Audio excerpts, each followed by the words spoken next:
What's going on, watchers, listeners? This is Chris P. Austin, bringing you guys today's topic. Today we're going to talk about what is enough, in terms of playing, and this could be for parents, this could be for players, this could be for coaches trying to give advice. I'm going to give you guys my perspective on what is enough, because this is a conversation that I end up having with a lot of athletes just first starting out. And it's a conversation I've had more and more with athletes who are trying to play at the next level, whether they're currently in middle school looking to make their varsity teams or a certain club team, if they're in high school looking to play collegiately, or if they're collegiate looking to play professionally.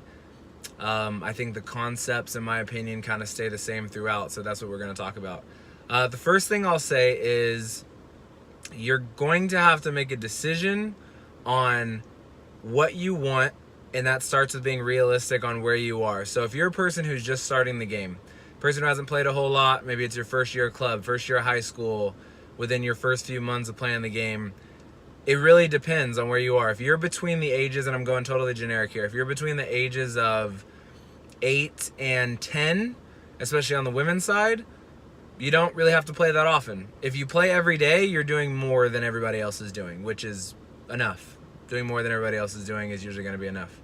If you're between the ages these days of 11 and 17, a lot of people who are looking to be good are playing at least 5 days a week, if not 6 or 7. Really, the way the game is advanced now, people are playing indoor, people are playing beach, they're playing with their school team, their club team.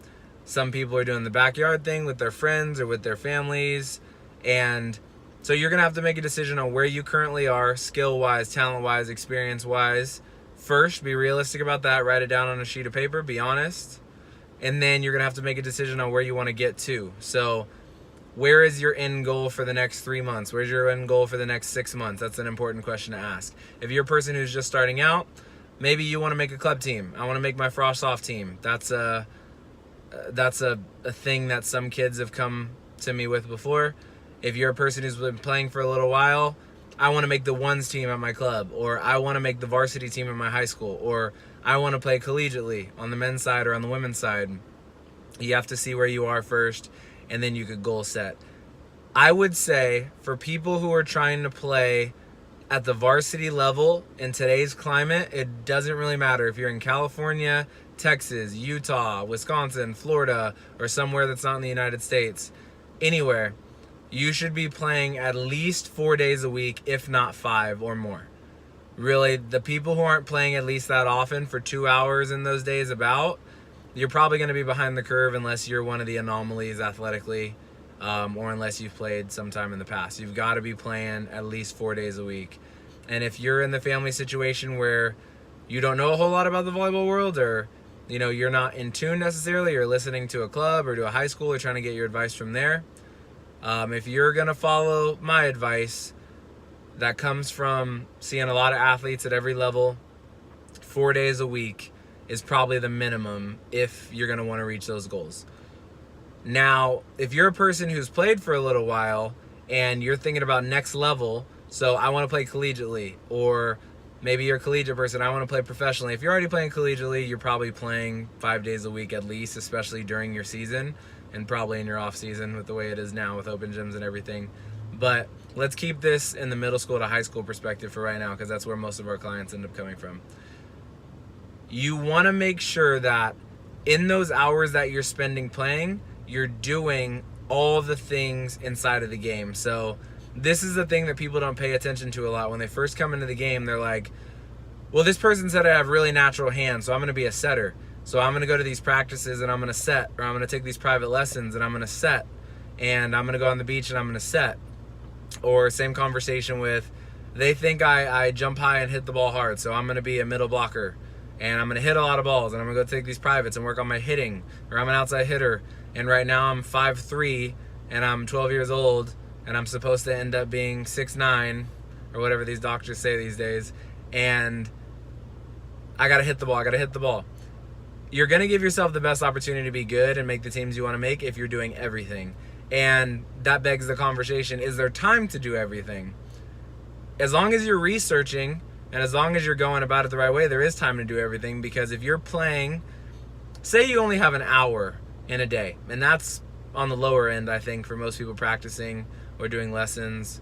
If you have an hour in a day, if on one day you spend 20 minutes on your attacking, legitimate 20 minutes, focusing on 2 or 3 specific things, and you spend 20 minutes on your passing, and you spend 20 minutes on your setting, and then 2 days later, on your other day where you're going to play volleyball, you spend 5 minutes reviewing each one of those skills, so that's 15 minutes of your hour, and then you spend 20 minutes on your serving, you spend 20 minutes on your floor defense, and you spend 10 minutes on your net defense, blocking and off blocking, that sort of thing. And I would always make room for intangibles, but that's stuff you can do on your own. To work on jousting, to work on setting a ball against a wall, to work on coverage. Those are things that a lot of coaches don't spend time on, especially in things like private lessons.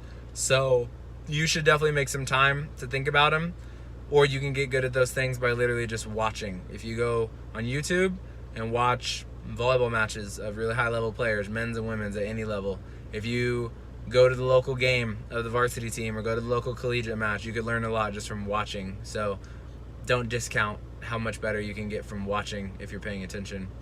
But that would be kind of the surface level of the conversation on how much is too little, how much is too much. I would say if you want to be good, playing less than 4 days a week is too little. And if you want to be good, there's not really such thing as too much. As long as you're having a good time and you're still working towards goals and you're still pushing forward, I don't really see there being such thing as too much, especially at the youth level. And if you get to that point where you have the decision, so whether you're a parent watching this or you're a player watching this, if you have the choice to play more often but you don't necessarily have money to spend on club practices or money to spend on private lessons or money to spend on videos in a plethora, then find videos of things that you can do on your own. We've got a bunch on our website. We've got a bunch on our YouTube channel. Find videos of things that you can do on your own to get better, because the best players in the country either play a whole lot with their family members or their friends or the invitations that they get to play, or they're practicing all the time by themselves at a park, at a beach, against their garage, outside.